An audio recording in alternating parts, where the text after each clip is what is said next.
దేశంలో పౌరుల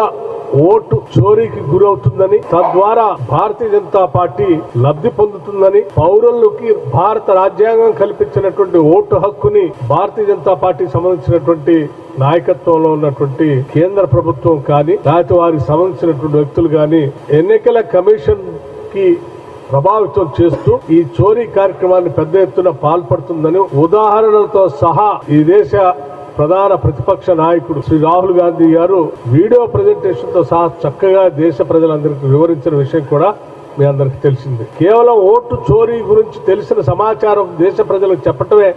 కాకుండా దేశంలో ఉన్నటువంటి పౌరుల ఓటు హక్కులను కాపాడటం కోసం ఆయన పెద్ద ఎత్తున బీహార్లో పాదయాత్ర కార్యక్రమాన్ని కూడా చేపట్టడం జరిగినటువంటి విషయం కూడా మీ అందరికీ తెలిసింది. దానికి సంబంధించి కూడా పిఏసీ కమిటీలో వారు చేస్తున్నటువంటి పౌరుల హక్కులు కాపాడటం కోసం,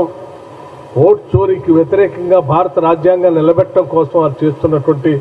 పోరాటానికి సంపూర్ణంగా మద్దతు తెలపటమే కాకుండా సంఘీభావం తెలపడం కోసం తెలంగాణ రాష్ట్రం నుంచి కూడా రేపు 26వ తారీఖు నాడు రాష్ట్ర ముఖ్యమంత్రి శ్రీ రేవంత్ రెడ్డి గారి నాయకత్వంలో ఈ రాష్ట్రానికి సంబంధించినటువంటి కేబినెట్ సహచరులు అందరం కలిసి, అలాగే రాష్ట్ర కాంగ్రెస్ కమిటీ అధ్యక్షులతో సహా సీనియర్ నాయకులతో సహా కలిసి